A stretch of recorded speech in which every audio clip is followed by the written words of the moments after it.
Chapitre 15. Deux sortes de sagesse. Passage à lire, Jacques 3, versets 13 à 18.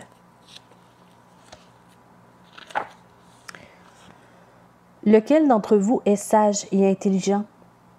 Qu'il montre ses œuvres par une bonne conduite avec la douceur de la sagesse. Jacques 3, verset 13. Lequel d'entre vous est sage et intelligent? Qui est prêt à se lever et reconnaître qu'il possède le discernement spirituel? En Jacques 3, 13, le Seigneur s'adresse à tous. À une réunion de l'Assemblée, à une conférence de pasteurs, au corps professoral, d'un institut biblique ou à une réunion des anciens de l'Église. Y aura-t-il des amateurs? Quelqu'un se lèvera-t-il pour dire « Oui, je suis sage, j'ai l'intelligence pour comprendre, que puis-je faire pour vous? »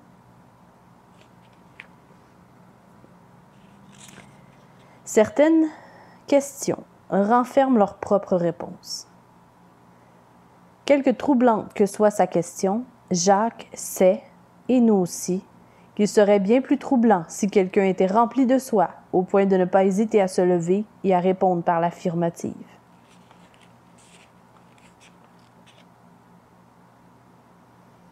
Toutefois, ne pensons pas que Jacques cherche à nous rabaisser, à nous déprimer à la pensée de posséder si peu de sagesse, à enfoncer le clou en manque d'intelligence et de discernement spirituel qui nous pèse tant.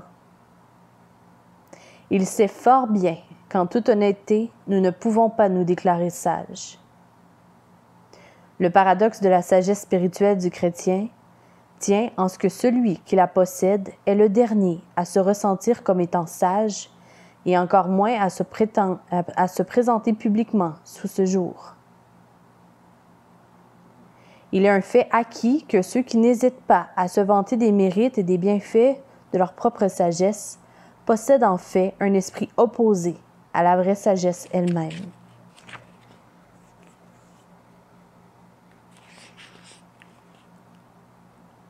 Bien entendu, Jacques ne vise pas à nous démoraliser en raison de notre manque de sagesse, c'est-à-dire à nous donner une piètre image de nous-mêmes.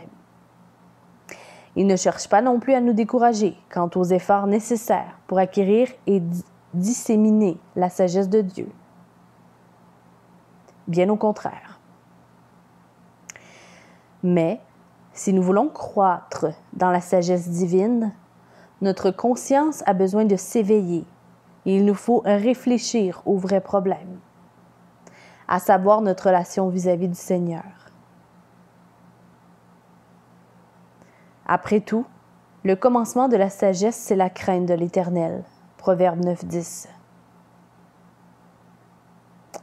Rien n'ouvre davantage le cœur à notre besoin de Christ, qui est la sagesse de Dieu, qu'une prise de conscience honnête de notre propre manque essentiel de sagesse et des implications qui en découlent, à la fois pour notre relation avec Dieu et de façon majeure pour notre destinée éternelle. Jacques commence en posant le principe de base sous la forme d'une question et d'une réponse, au verset 13. Puis, il continue par une discussion sur la nature de la sagesse terrestre, c'est-à-dire un manque de vraie sagesse, versets 14 à 16. Il conclut enfin par une explication de la vraie sagesse qui vient de Dieu et qui appelle la sagesse d'en haut, versets 17 et 18. Le principe de base de la vraie sagesse, verset 13. La Bible contient de la doctrine, mais elle n'est pas doctrinaire. Elle est la vérité qui transcende une simple exactitude intellectuelle. Elle est souvent tranchante, mais jamais ennuyeuse. Elle sonde toujours les pensées et les intentions du cœur, et elle communique des informations en vue d'accomplir une réforme. La manière dont Jacques aborde le sujet de la vraie sagesse donne un exemple merveilleux de cette caractéristique universelle de la parole inspirée, infaillible et inhérente de Dieu. Il ne s'embarque pas dans une exposition systématique du concept biblique de la sagesse ou dans une étude de l'emploi dans l'Ancien Testament du mot « okma », le mot hébreu pour sagesse. Si profitables, ces exercices se révèlent toujours être. Il va plutôt droit au cœur et à la conscience pour commencer par la seule chose que nous sommes obligés de savoir au sujet de notre propre sagesse. Quelle qu'elle soit, nous avons encore beaucoup de chemin à parcourir.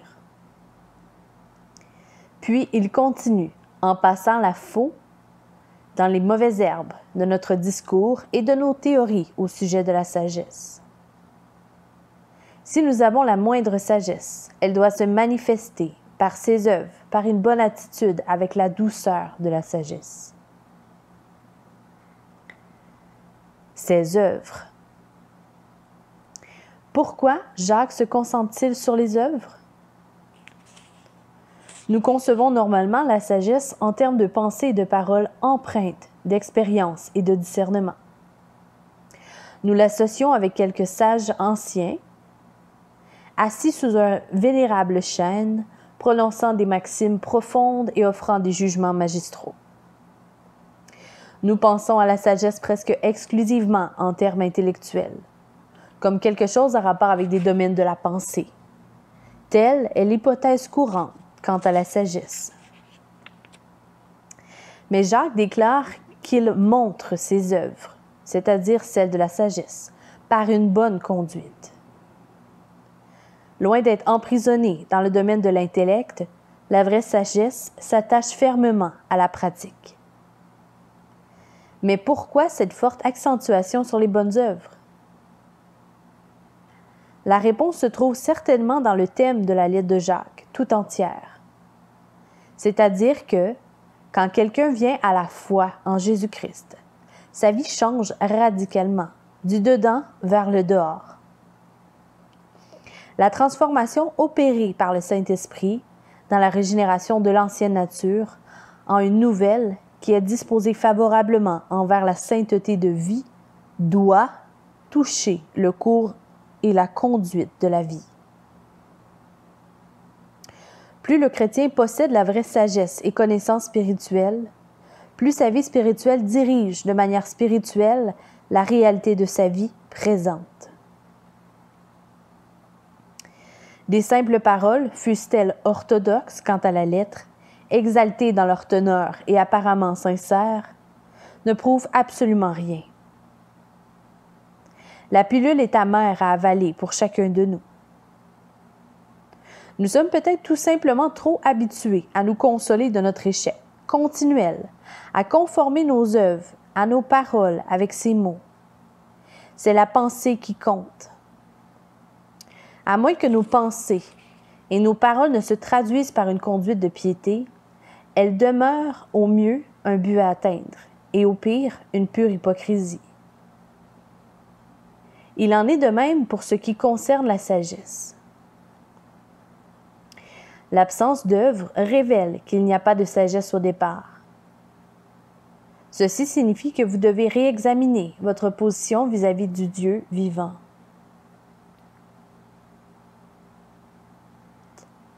La douceur. Jacques illustre ceci avec puissance par une référence à la douceur de la sagesse.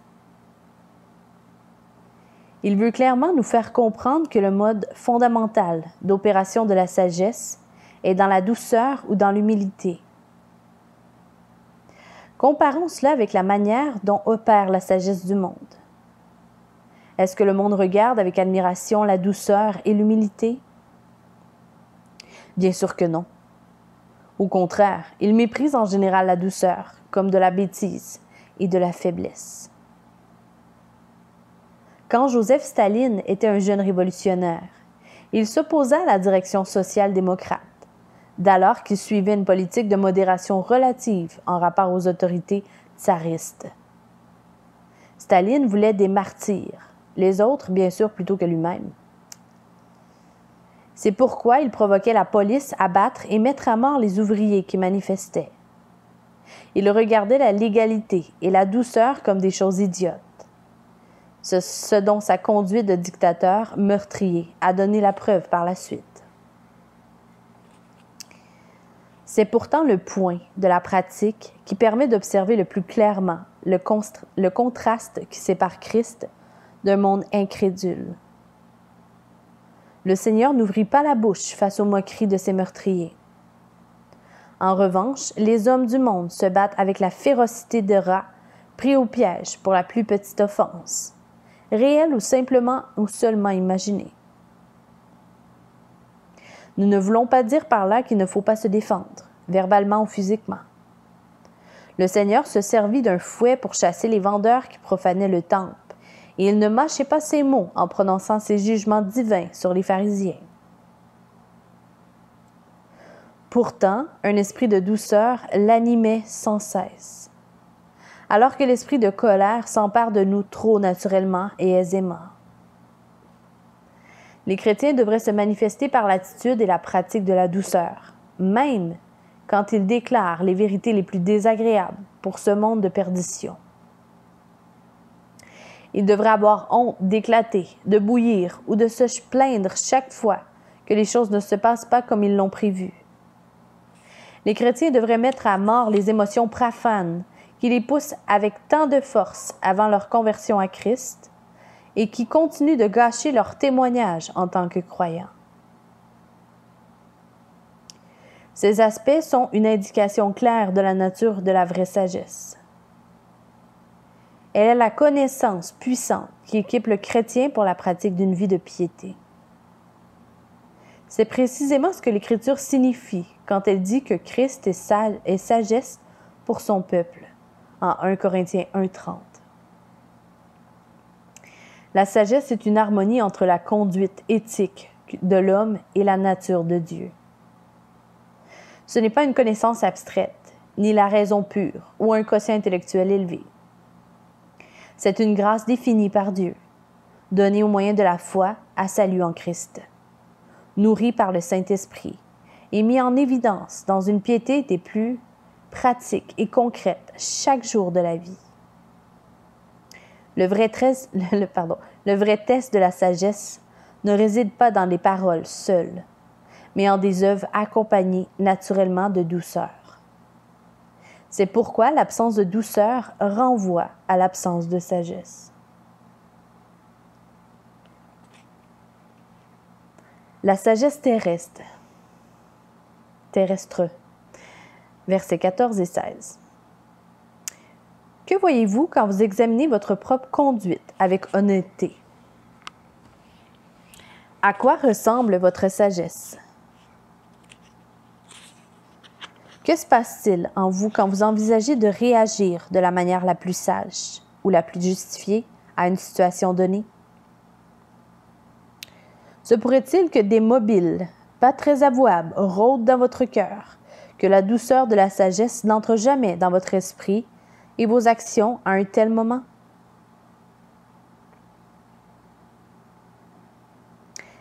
L'identification de la fausse sagesse, verset 14. Avez-vous dans votre cœur un zèle amer? Éprouvez-vous en réalité des sentiments d'amertume envers autrui? Y a-t-il en vous une colère non résolue et un esprit de ressentiment? Existe-t-il quelque jalousie envers cette personne? Entretenez-vous un esprit de dispute dans le cœur? Peut-être votre attitude renferme-t-elle un élément de rivalité, de sorte qu'en partageant votre sagesse avec cette autre personne, vous cherchez en fait à révéler la supériorité de votre intelligence, ou vous vous réjouissez de rabaisser la sienne. Vous avez alors conscience que vous faites part de votre sagesse. Pouvez-vous dire que vous êtes innocent à ce sujet? Eh bien, dit Jacques, ne vous glorifiez pas et ne mentez pas contre la vérité. Verset 14. Prenez conscience que tous ces sentiments et attitudes, dont l'œuvre de la chair, Galates 5:20, qu'ils contredisent l'Évangile et le Seigneur Jésus-Christ lui-même. Nous devons avoir la même attitude que lui, en Philippiens 2, versets 5 à 11. Ceci signifie reconnaître volontiers la présence d'une fausse sagesse, égoïste en nous, et fait la distinction par rapport à la vraie sagesse.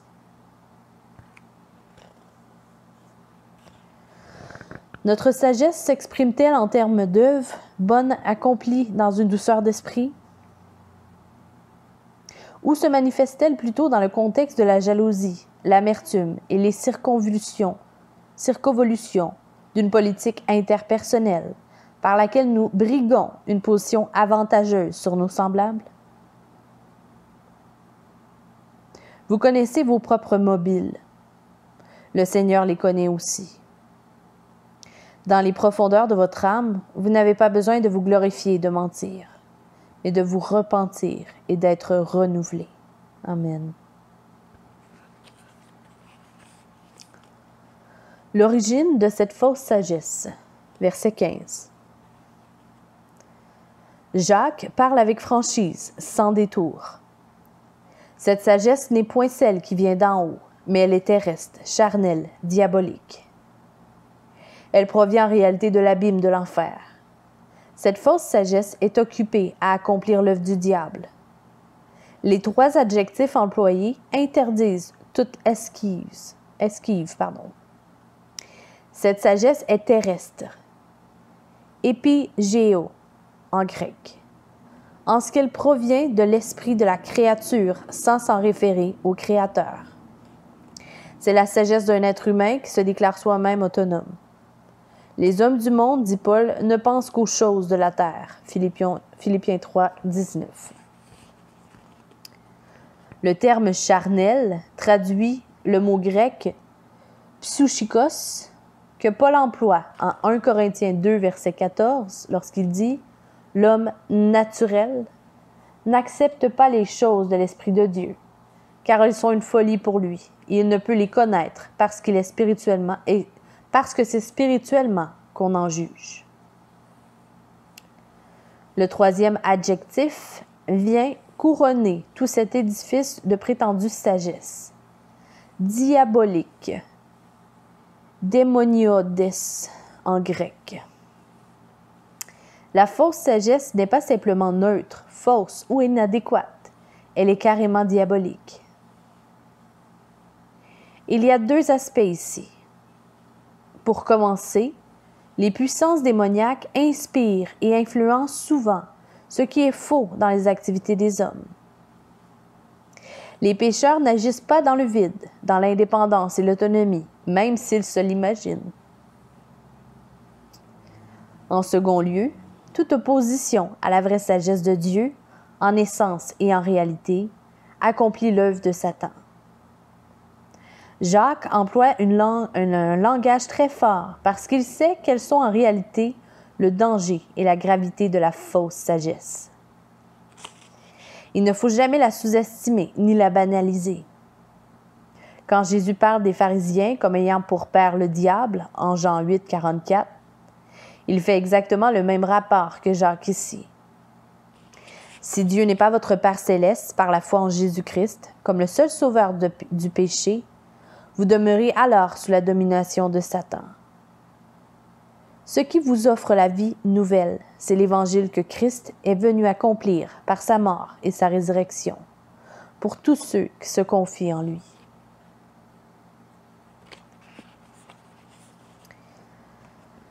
Les conséquences de la sagesse terrestre. Verset 16. Une fausse sagesse produit tôt ou tard des effets désastreux. Du désordre et toutes sortes de mauvaises actions ne tardent pas à suivre. Les cœurs et les foyers brisés, les alliances rompues, la confusion, les luttes sociales et la guerre. Tous ces signes avant-coureurs d'une éternité de perdition sont nourris et protégés par le genre de sagesse qu'anime un esprit de jalousie et d'ambition égoïste. C'était précisément le problème auquel est confrontée l'Église de Corinthe. à laquelle Paul adresse certaines de ses exhortations les plus pénétrantes. L'esprit de division qui déchirait ce corps en factions rivales, les disciples de Paul, d'Apollos ou de Céphas, venait du fait que les chrétiens s'étaient détournés de la prédication de la croix pour suivre la sagesse du langage de l'homme. 1 Corinthiens 1, versets 10 à 31. Mais comme Paul le dit ensuite, Dieu n'est pas un Dieu de désordre, mais de paix. La sagesse qui aboutit au désordre et à la dispute ne devrait pas exister parmi les disciples de Christ.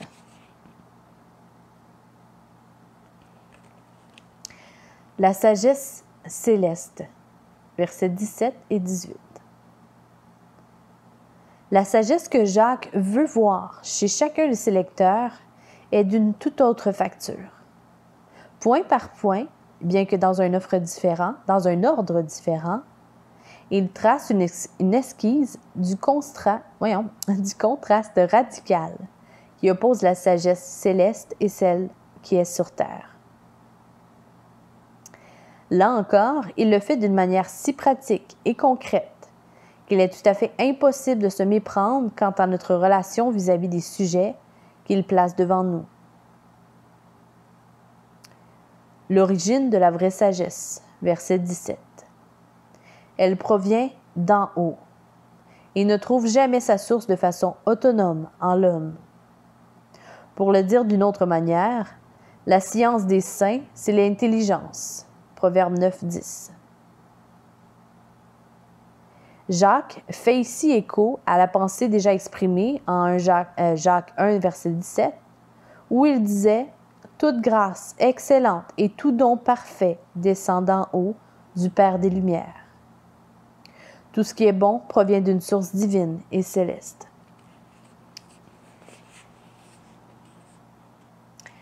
Les caractéristiques de la vraie sagesse. Verset 17. Sept caractéristiques concrètes définissent la vraie sagesse. Elle est premièrement pure, ensuite pacifique, modérée, conciliante, pleine de miséricorde et de bons fruits, exempt de duplicité et d'hypocrisie. Jacques conduit directement à Christ, car il se fait l'écho de l'enseignement du Seigneur dans les Béatitudes, en Matthieu 5, versets 1 à 12. Et il l'applique aux qualités de la sagesse que Dieu donne à son peuple. Numéro 1. Pur. La mention spéciale du mot « premièrement » indique le mobile principal qui est au cœur de la sagesse d'en haut et en réalité de toute autre grâce chrétienne. Heureux ceux qui ont le cœur pur, car ils verront Dieu. Matthieu 5, 8. L'homme vraiment sage est celui dont l'esprit est en conformité avec Dieu, le seul sage. Il croit ce que Dieu enseigne, aime ce qu'il aime et vit comme Jésus vivait, lui qui est le reflet de Dieu invisible. Du Dieu invisible, pardon. La sagesse céleste est l'application de la justice parfaite de Christ.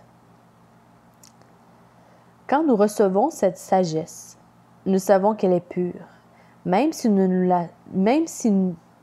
ne le sommes pas nous-mêmes. En fait, notre conscience des ombres sales du péché en nous souligne la pureté même de la sagesse de Dieu. Cette sagesse est pure. Deuxièmement, pacifique. La sagesse ne commence jamais la querelle, la dispute, la dissension ou les troubles. Autant que faire se peut et que cela dépend de nous, nous devons vivre en paix avec tous les hommes. Romains 12, verset 18. Jésus déclare « Heureux ceux qui procurent la paix, car ils seront appelés fils de Dieu. » Matthieu 5, 9. À l'opposition, les problèmes dans l'Église de Corinthe et les luttes qui se produisent entre les hommes proviennent de désirs profanes d'une sorte ou d'une autre et qui sont tous, finalement, en contradiction avec la sagesse de Dieu. Troisièmement, modéré. Dans la vraie sagesse, l'homme n'oublie jamais la patience et la longanimité du Seigneur pour ses propres faiblesses et sa bêtise. Il existe une élasticité de grâce et de sainteté dans la sagesse de l'enfant de Dieu. Il a lui-même expérimenté la douce longanimité du Seigneur, qui l'a sauvé des conséquences pleinement méritées de ses péchés. Amen. La sagesse divine n'insiste pas sur ses droits, comme si le fait d'être légalement droit était la grande chose à atteindre. La modération va au-delà de la simple exactitude pour se réjouir de la justice, la miséricorde et la fidélité que donne le Saint-Esprit. Heureux les humbles de cœur, déclara le Seigneur Jésus, car ils hériteront la terre. Matthieu 5,5.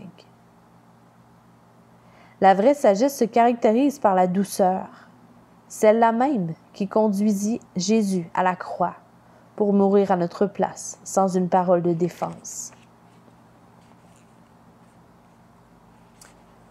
Quatrièmement, conciliante. La douceur produit une soumission qui, dans ce contexte, signifie une personne aisée à supplier. Ce n'est pas quelqu'un de facile à écarter ou encore de facile à fléchir pour des requêtes. Le mot communique l'idée d'un esprit humble et disponible, non pas obstiné, comme celui dont Jésus parlait. Heureux les pauvres en esprit, car le royaume des cieux est à eux. Matthieu 5,3. C'est la disposition d'humilité qui naît d'une dépendance entière au Seigneur et produit un esprit qui ne se fait pas de soi-même des idées plus hautes qu'elles ne devraient l'être. L'homme humble est donc enclin à estimer les autres meilleurs que lui-même. Romains 12,3 et Philippiens 2,3. Il n'a pas besoin qu'on lui force la main pour faire preuve de bonté et de grâce dans ses rapports avec autrui.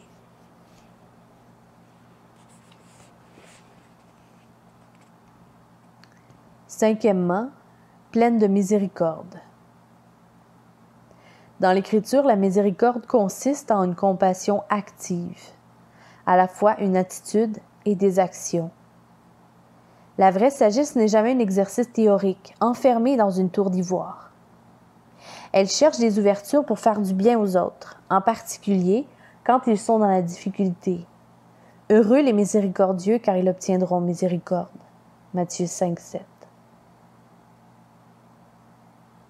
Sixièmement, pleine de bons fruits. La vie de l'homme sage ressemble à la récolte des fruits de l'été, et comme le rayon de miel, elle est douce au palais. La grâce du Seigneur Jésus-Christ remplit le cœur et la vie, à la fois la vie intérieure et extérieure, pour produire un fruit adapté aux besoins d'un monde affamé. Heureux ceux qui ont faim et soif de la justice, car ils seront rassasiés. Matthieu 5,6. Septièmement, exempte de duplicité. Cette expression rappelle Jacques 1, verset 6, et tout ce que Jacques a dit au sujet de ne pas douter et d'être pleinement engagé dans la dévotion au Seigneur.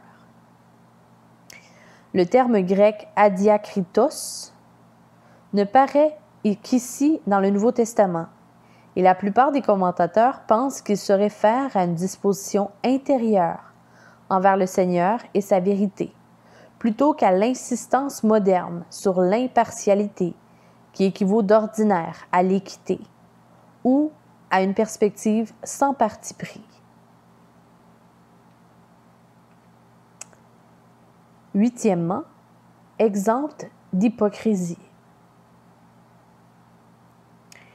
La vraie sagesse est inébranlablement résolue pour le Seigneur, entière, car sans aucune prétention dans ce domaine.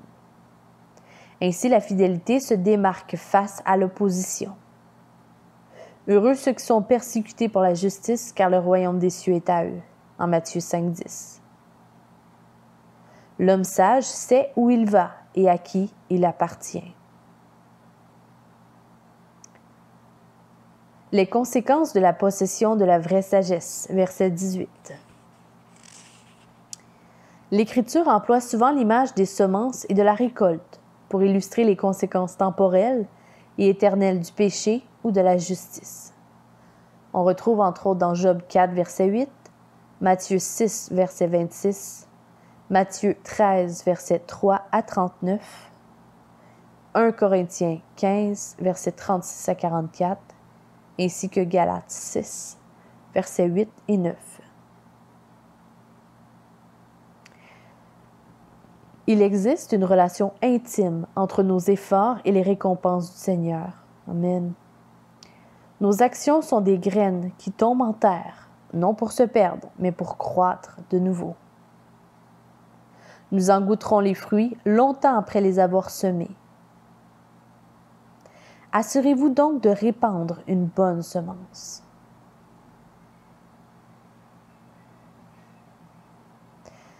Jacques applique l'image des semences et de la récolte à l'aspect temporel de la rédemption. Le fruit de la justice est semé dans la paix par ceux qui recherchent la paix. Il fait ici pendant au verset 3 à 16 qui montrait le mauvais fruit d'un zèle amer et un esprit de dispute. Le fruit de justice est une récolte qui consiste en justice, c'est-à-dire dans la justice elle-même, qui se développe dans une piété personnelle, une croissance dans la grâce, une conformité à la volonté de Dieu, à l'image et au modèle de Jésus-Christ. Juste, réjouissez-vous en l'Éternel. La louange sied aux hommes droits. Psaume 33, verset 1. Fin du chapitre 15.